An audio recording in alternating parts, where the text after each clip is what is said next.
Hi, I'm Hazel. My mother said I embarrassed her, so my father locked me outside, in a snowstorm. No coat, no warning. They watched me through the window, and left me there. The worst part? It wasn't the cold. It was realizing they had planned it. The brunch, the setup, the silence. And just when I thought they'd gotten away with it, the neighbor's camera blinked red, and everything changed.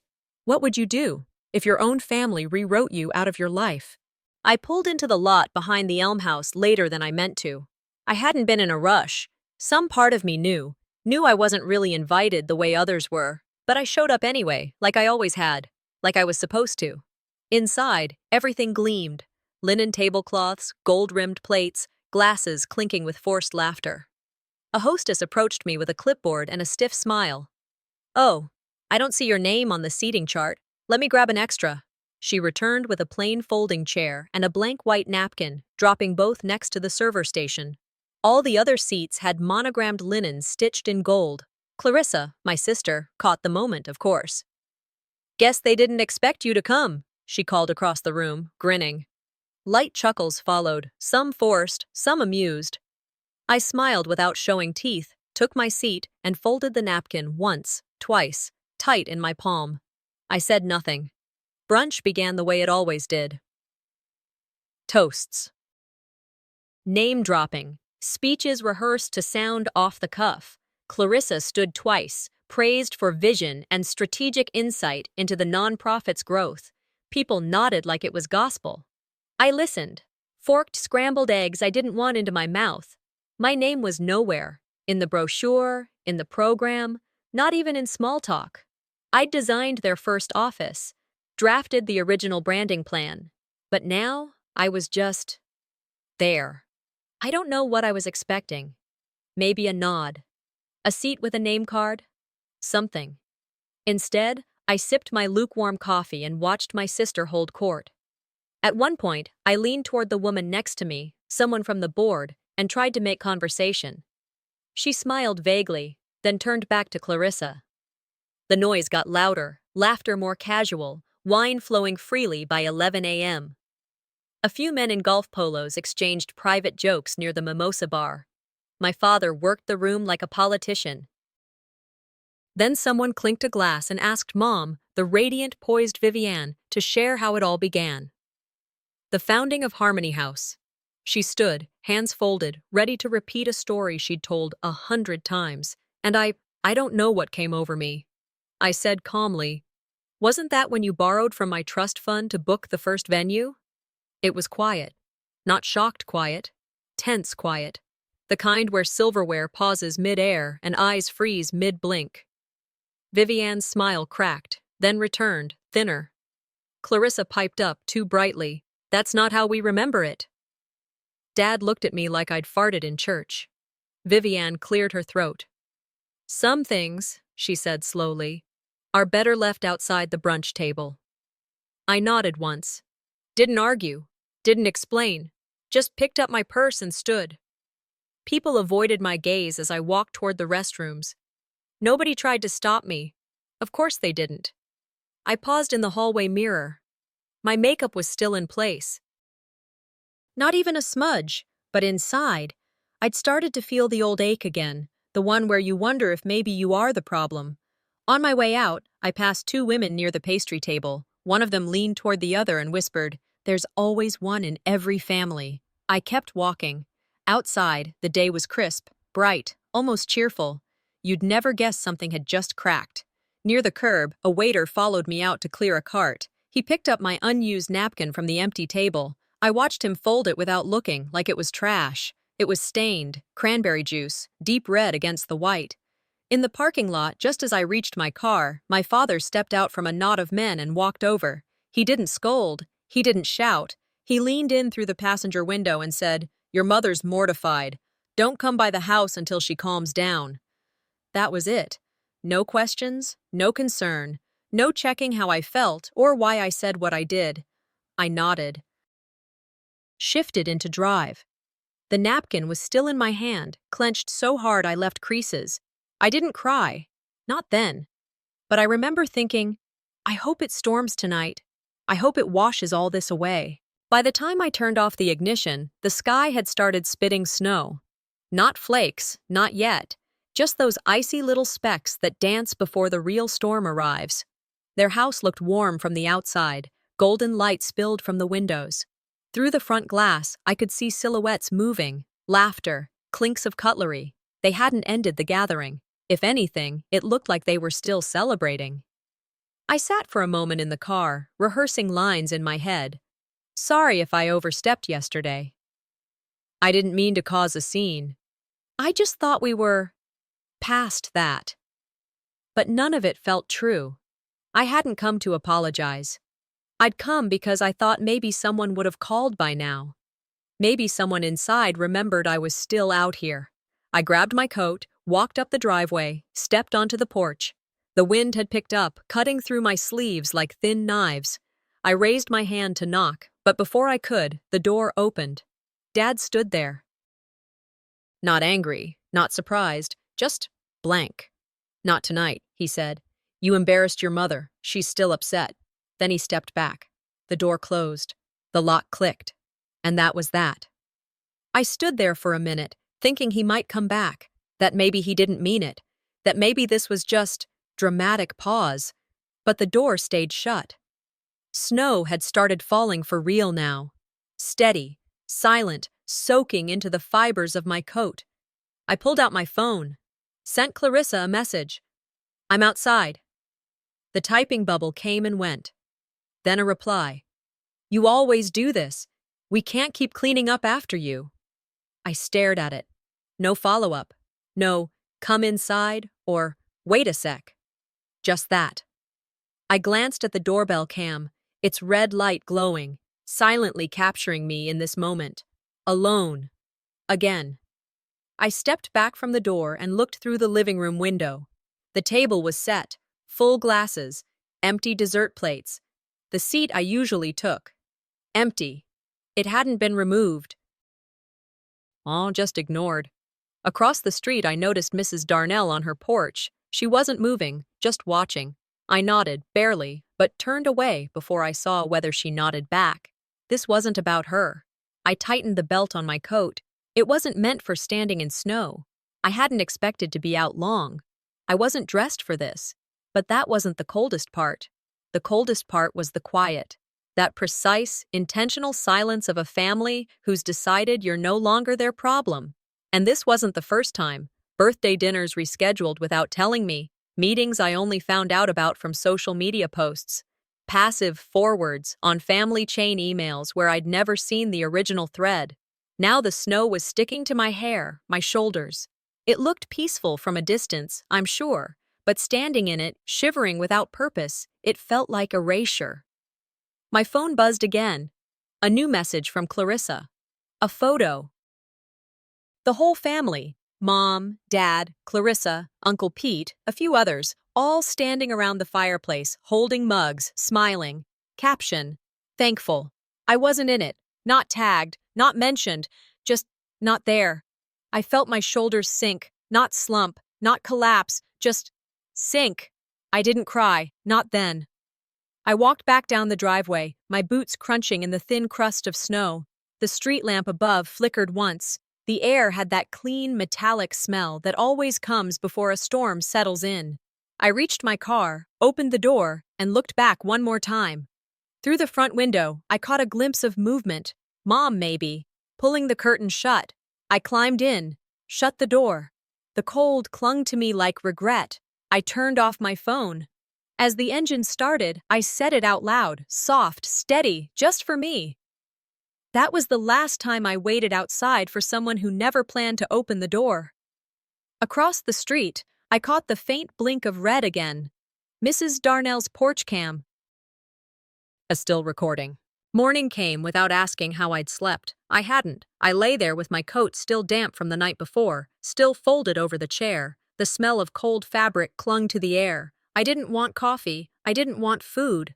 I just sat there watching the digital clock tick through numbers that didn't mean anything. I checked my phone. No texts, no missed calls. Just the group photo again. Clarissa's perfect little bow of an ending. Everyone looking like nothing had happened. Thankful, she'd written. Thankful for what? I deleted it. Sat there.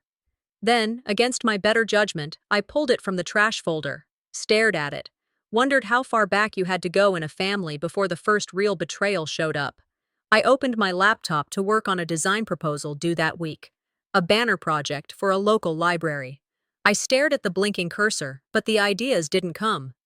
My mind was stuck in that driveway, that door, that click. I needed air. So I went for a walk, no destination, just forward motion. Passing by my parents' house, I kept my eyes ahead, not looking toward the porch until a voice stopped me. Seraphine. Mrs. Darnell stood across the street, holding a coffee mug in both hands like a peace offering. She wore a thick red robe and house slippers, despite the snow. I saw what happened last night, she said. I've got a Ring camera. It caught everything. I froze. The first feeling was embarrassment, then gratefulness, but mostly disbelief. That someone had noticed. That someone had been paying attention. She didn't press me to speak.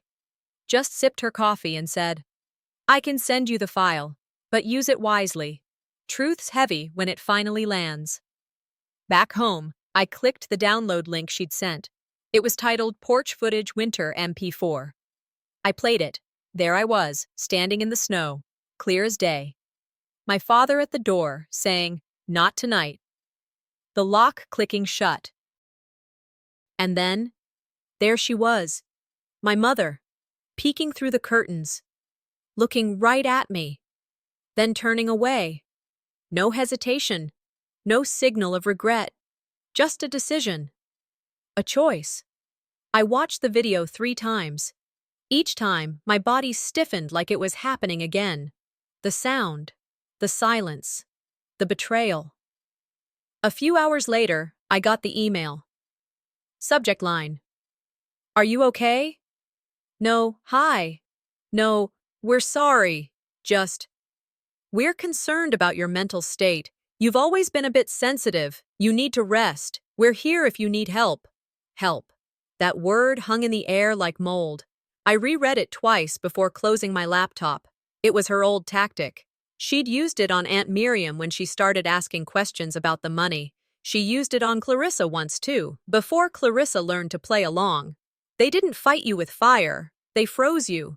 They labeled you irrational and waited for the world to forget your side of the story. I opened the video again and paused it at the frame of my mother behind the curtain. I whispered, no more. Later that evening, I uploaded the file to a secure cloud and encrypted a backup. Not to post yet, not to burn the bridge, just to keep it safe. Then I opened a blank document, titled it, If I Ever Speak. I didn't write everything, just one sentence. Silence isn't peace. It's what you weaponize to protect your image. Outside the window, the snow had started to melt. It slid down the gutters like it had never meant to fall in the first place. I didn't need revenge, not yet. But I knew this much. They didn't get to write the ending. I did. I wasn't looking for more proof, but I found it anyway. It started with a hunch. Something didn't sit right. Not just the silence. Not just the way no one reached out. Not even to fake concern. It was deeper than that. Felt like I was being rinsed out of the picture. So I opened the Harmony House website, the one with my family's faces plastered all over it. Clarissa's face greeted me on the homepage, Director of Legacy Initiatives, in bold under her name.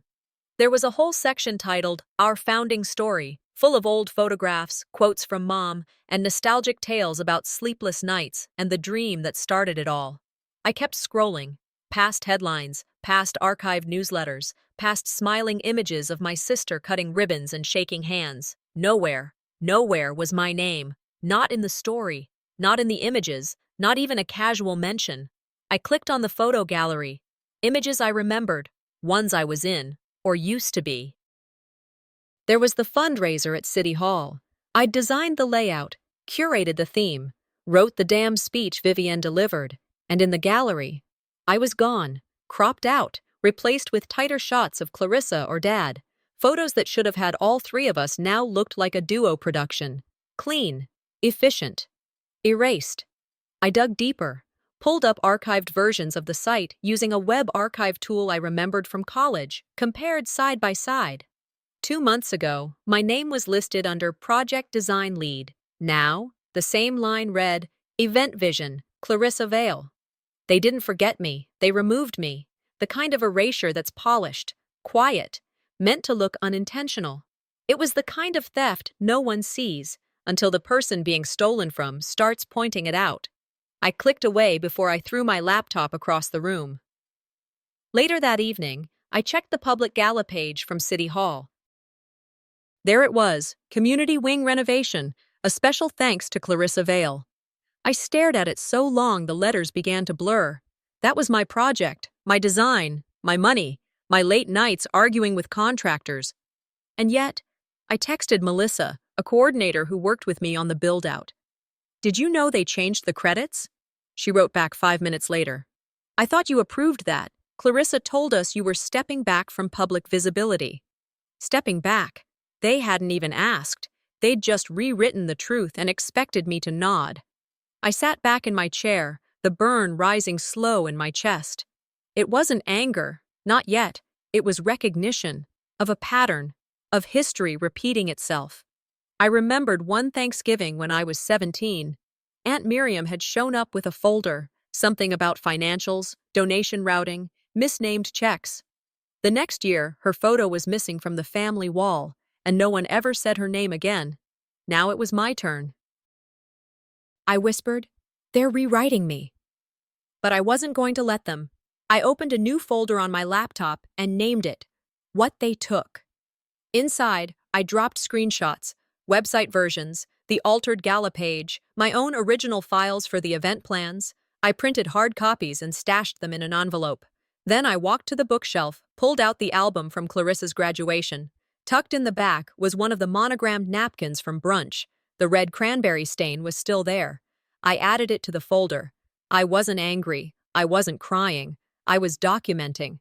I contacted an old acquaintance, Liam. He worked in nonprofit accountability. We'd once argued at a panel over donor transparency years ago. He'd respected me, though. I sent him a message. Need advice on deliberate identity erasure tied to misattributed credits and donor record suppression. Urgent. He replied within an hour. Call me. But not tonight. Tonight, I just sat still. Laptop closed. Folder sealed. For the first time, my anger wasn't loud. It wasn't begging. It wasn't bruised. It was strategic. They had picked the wrong daughter to erase. I'd been staring at my inbox for over an hour, clicking through old emails, scanned receipts, even half-finished drafts I'd never sent. Everything blurred together, like someone had taken a highlighter to my life and only marked the parts that didn't matter. I kept looking for confirmation I had, in fact, existed in this story. But all I found was silence in the margins. I opened a Word doc, typed 2 sentences, deleted them both. Another attempt, deleted again. Nothing stuck. No sentence felt solid. My head was louder than the screen. You always make things worse. That phrase wasn't mine, but it lived there, like wallpaper. Quiet, unshakable. I stood up, pulled on my coat, and grabbed my keys. No message, no note, just muscle memory pulling me back to the place where this all started. Their house was empty. They'd left for a regional board retreat that morning. Clarissa had posted a photo of them on the road, matching fleece jackets. Hashtagged, doing the work. I let myself in through the back, the way I always used to. The hallway lights were off. No sound. Even the floor creaked like it remembered me, reluctantly. I moved slowly. Not to sneak, but to absorb. Room by room, things felt polished, positioned, like they were waiting for a catalog photographer. No traces of me, no childhood photos, no framed certificates. Even the old hallway wall, once lined with school portraits, had been replaced with abstract canvas prints. I climbed the stairs to the attic. Dust met me first, that dry, forgotten air, the kind that smells like boxes and time. I pulled the chain on the overhead light and scanned the shelves. One box caught my eye, labeled in faded Sharpie, Summer Gala, 2002. I pulled it down and coughed as the dust scattered. Inside, a VHS tape. I remembered that night. I'd been 12. I'd written my own speech, practiced for weeks. They said I could thank the donors. I believed them. Back downstairs, I rummaged for the old adapter, found it in a drawer under old batteries and expired coupons, plugged it into my laptop, hit play. There I was, standing on stage, holding the microphone with both hands like it might fly away. I just want to say. And then Dad stepped in, smiling, of course, took the mic, patted my shoulder. Let's hear from the woman of the hour, Vivian. Laughter. Awkward applause. My hands still open, my voice gone. Vivian walked in like it was scripted, reframed everything, spoke about vision, about sacrifice, about what it meant to build something from scratch. My name never came up again. I fast-forwarded, then paused. There I was again, holding a cake. I had piped the icing myself, years of weekend baking classes. Thank you, Seraphine, it read. I pressed play. 2 seconds later, a new clip began. Same cake, same table, but this time the icing read, in honor of Clarissa. Same event, same night. 2 takes. My stomach nodded. It wasn't just erasure, it was replacement. That's what they did. Took your place, wore your words, smiled in your seat. I sat back in my chair, closed the laptop. I didn't cry because of the footage. I cried because I remembered how proud I had felt in that moment, that stupid moment, like maybe I'd finally earned a piece of the room. A line echoed in my head, one I hadn't thought about in years. When you're forgotten long enough, you start thinking maybe you were too much to remember. I sat with that, let it sting. Then I reopened the file, clipped the footage, and saved it under a folder labeled, Proof They Knew. I walked back upstairs to the attic window. The trees I'd planted were still there, a little taller, a little crooked, but alive. Who gets to tell the story of someone who isn't allowed to speak? I whispered. Me. I get to. Before I left, I opened a forgotten family album from the bottom shelf. Pages of perfect smiles. Event programs. Holiday cards. Then I found it. A monogrammed napkin pressed flat between 2 photos. Not mine. Clarissa's, placed over my face in a picture from that same gala night. I lifted it, set it aside. I didn't need to hide anymore. 4 days after the brunch, I stopped looking for the emotional stings and started following the paper trail. I pulled up my online banking history, digging back into the years when Harmony House was just an idea. I filtered by donations, grants, personal transfers. My name kept popping up, not just as a donor, but as the account originator for payments made to venues, consultants, and licensing fees. I cross-checked those names against the foundation's recent tax filings, which were public. Clarissa's name was now listed as the primary founding contributor. Mine wasn't anywhere. I reached out to Mona, the former bookkeeper. We'd never been close, but she used to slip me cookies during late-night events. Her voice on the phone was stiff, nervous. We were told to clean up the donor list. For branding consistency, she said. It didn't come from me, Seraphine. I just followed instructions. I asked, who signed the instructions? A pause. Clarissa, she whispered. But Vivian approved them. I thanked her, politely, then hung up and printed everything, every transaction, every original receipt with my name. If they wanted me quiet, I said to no one, they shouldn't have signed in my name. Later that day, I texted Carter Lynn, former legal counsel for the foundation, and the only man in that room who ever looked me in the eye during board meetings. We met at a diner outside of town, the kind with cracked vinyl booths and lukewarm coffee. He looked tired, but solid. I slid the envelope across the table. He read in silence. This is ugly, he said, finally. And illegal. They used my donations, erased my name, and gave the credit to Clarissa. Can I sue? You could, he said, but it might not be the smartest first move. This isn't just vanity theft.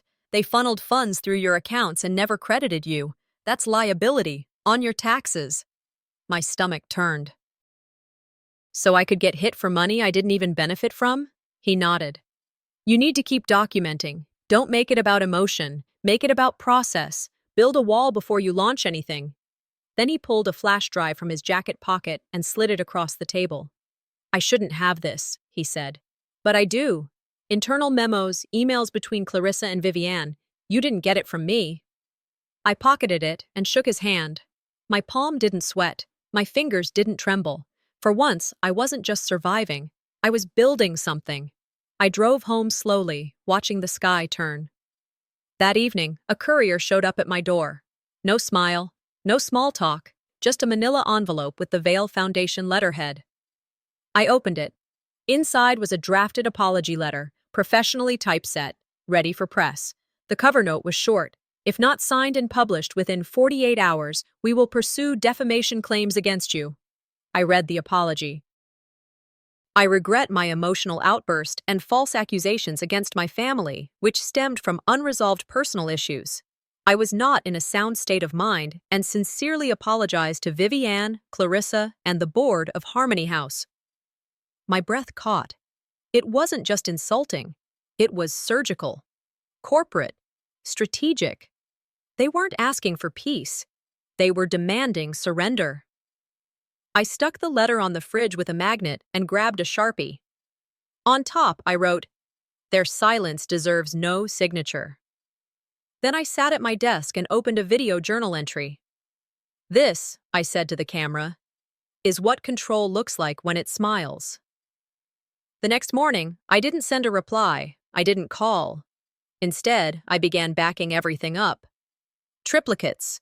One copy to the cloud. One to a USB drive. One printed and sealed for Aunt Miriam. I labeled the envelope, "If something happens." This wasn't about proving I was right anymore. It was about making sure they couldn't twist the story if I disappeared again. I reached into my drawer and found the stained napkin from Brunch, cranberry red, my thumbprint still faint on the edge. I slid it into a folder marked Collateral Truth. Then I opened my email and typed, "Dear Clarissa, if you're going to take credit for my donations, the least you can do is pay the taxes they'll audit you for." I clicked send. I woke up before the sun, not from anxiety this time, from instinct, like my body knew something needed to shift. I sat at the dining table with my laptop, coffee going cold next to it, opened the folder Carter had given me, played the audio again, the same clip I'd played at least 10 times already, but it still hit like a fresh slap. Vivian's voice. Clear, controlled, smug. She's too emotional to be the face of anything. People pity her, not follow her. There was no context needed. That was the context. That had always been the framing, from the time I was a teenager to now. I opened a blank document, typed out the full transcription, line by line, every pause, every laugh that wasn't funny. At the top, I wrote, "Contingency." I didn't feel rage this time. It felt like I'd stepped outside of it, like rage was a thing I used to feel before I realized it gave them power. This was precision. I deleted Instagram, Twitter, Facebook. Every app they could use to bait me, provoke me, screenshot me. "They can't distract me anymore," I said out loud, like I was giving myself a court order. That afternoon, a courier rang my doorbell. No small talk, just handed me a heavy envelope. I didn't have to open it to know what it was. Cease and desist. I sat down, peeled it open slowly. Inside, a letter from the Veil Foundation's legal counsel accusing me of damaging the reputation of the organization and its leadership. Threatened legal action. Demanded that all unauthorized content, audio recordings, and defamatory statements be deleted immediately.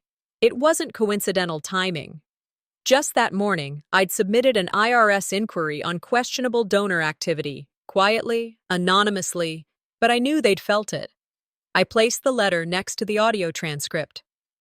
"They still think I'm afraid of paper," I muttered. I didn't call Vivian. I didn't respond. Instead, I picked up the phone and dialed someone I hadn't spoken to in 5 years. Joan Kelly, an investigative journalist I once helped get access to city housing records for a piece that eventually got a corrupt councilman ousted. She remembered me. We met that evening at a cafe inside the old train station, 2 towns over. Neutral ground. Joan was sharp-eyed, gray-haired, and blunt as ever. After brief pleasantries, I handed her the flash drive across the table. "Audio, emails, images," the folder labels read. "I'm not looking for headlines," I said. "I'm looking for protection through visibility." She plugged in the drive and put in earbuds. Hit play on the Vivian tape. 20 seconds in, she pulled one earbud out. They don't come back from this kind of thing.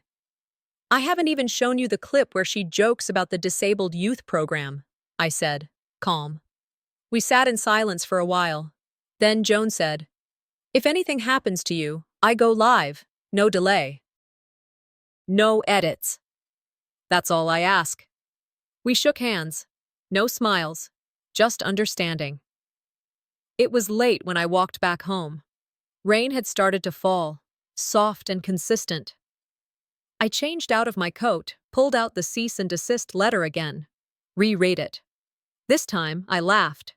Then I flipped it over and wrote, in Sharpie, nice try. I'm no longer afraid of being seen. I opened Dropbox, set up a scheduled upload with the audio, key emails, and my notes. Access only possible with a code that I gave to Joan. I wrote that code on a sticky note and stuck it under my coffee canister. If someone wanted to find it, they'd have to know where I kept my real strength, behind the ordinary things. That night, for the first time since the brunch, I slept, not deeply, but not in fear. In my dream, I walked into my parents' home, not as a daughter, not as an enemy, just as someone who saw everything. Dinner was still warm on the counter when my phone started buzzing. Not once, not twice, a stream. You need to see this. Turn on Channel 9. They're talking about you. I reached for the remote without even thinking. The local news was already mid-broadcast.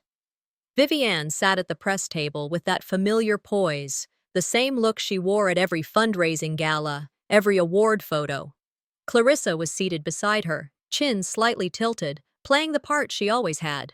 The dutiful daughter, the polished image of concern. Vivian began reading. We want to express our deepest sorrow over the ongoing family misunderstandings that have become public. We've done everything we could to support our daughter through what's clearly been a difficult personal time. She didn't say my name. She didn't need to.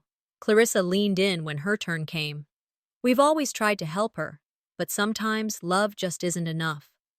I didn't feel my feet or my chest, just air. Cold and hollow. They hadn't denied me. They'd redefined me. The segment cut to the news anchor. He summarized their statements, threw in phrases like mental health concerns and long-standing tension within the family. I didn't hear the rest. I turned the TV off.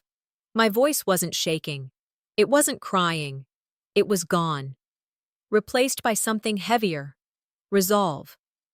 I opened my laptop, went to every social media platform I hadn't deleted yet, and watched the clip go viral in real time. Shares, comments, headlines that used words like courageous mother and a family under pressure. Then I saw it, a comment, anonymous.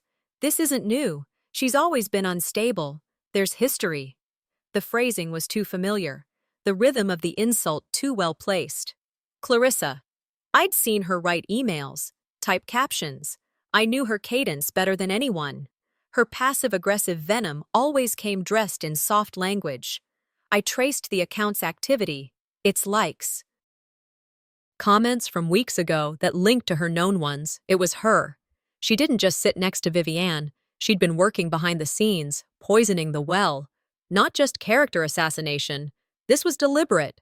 I closed the laptop. Stood. I needed air. Real air. I walked out to the same driveway they'd left me standing in not that long ago. Pulled out my portable speaker from the bag I now carried with me everywhere. Played the audio Carter had given me. Loud. Clear. Vivian's voice. She's too emotional to be the face of anything. People pity her, not follow her. I stood there in the cold. No audience, no cameras, just me and the words they thought would stay hidden. I let the silence follow. And then, flashbacks came. Mom calling me too intense when I questioned her budget lines. Clarissa saying, "You always make it about you," when I asked for credit. Dad walking away mid-sentence because it's not the time for drama. I whispered, I was never the storm. I was the silence after they caused one. Inside, I nearly hit delete on everything. The folder, the recordings, the documents, hovered over the keys. But then I saw myself, 12 years old, holding a cake I decorated, before they scraped my name off and replaced it with Clarissa's. I closed the laptop without deleting a thing, went inside, took off my coat, sat down. Then I wrote, not to explain, not to defend, to define. If you've ever been called unstable just because you remembered too clearly, this is for you.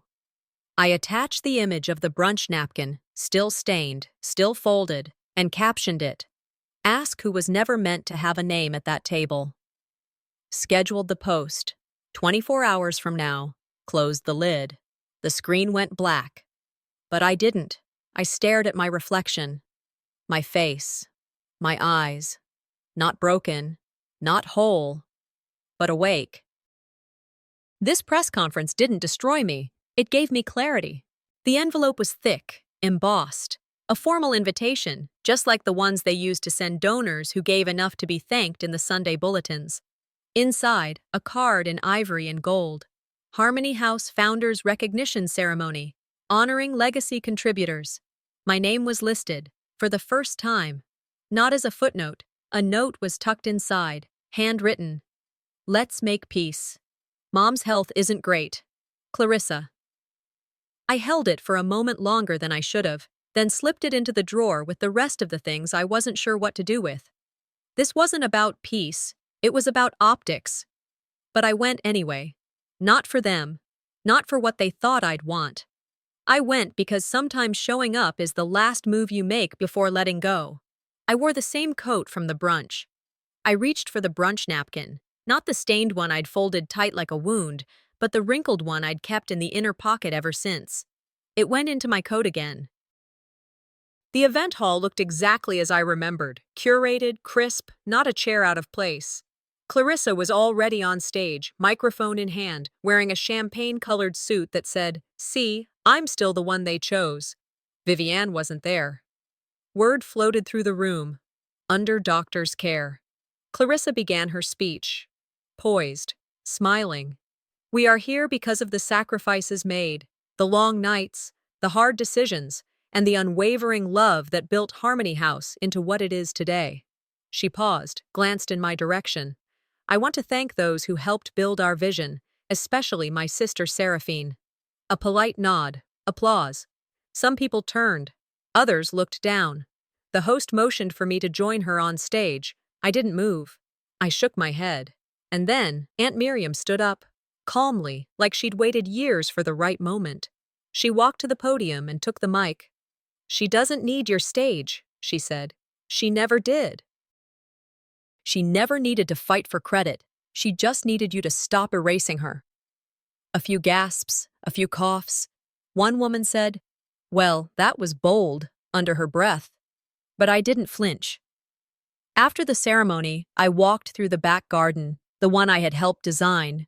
The benches, the flower beds, the pathways, all mine. But no plaques bore my name. I found Aunt Miriam sitting on our old bench beneath the cherry tree. "You did good," she said. "I didn't do anything." That's what made it good. She reached into her purse and pulled out a photograph. Me, age 11, standing at the mic. Nervous smile, hair pulled back too tight. "They cut this from the gala video. I kept the original." I took it. Didn't cry, just breathed. Back home, I opened the envelope they'd handed me at the event. Inside was a new napkin, monogrammed, this time. My initials, gold-threaded, pressed and perfect. I folded it.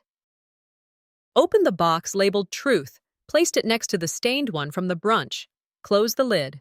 Then I sat down and opened my laptop for one last entry. "Justice wasn't loud," I typed. It was just the moment I didn't need to explain myself anymore. I saved it. Closed the screen. "Sometimes," I whispered, "healing isn't winning. It's walking away without waiting to be called back." My phone buzzed. Unknown number. "Thank you. I saw your post. I thought I was the only one."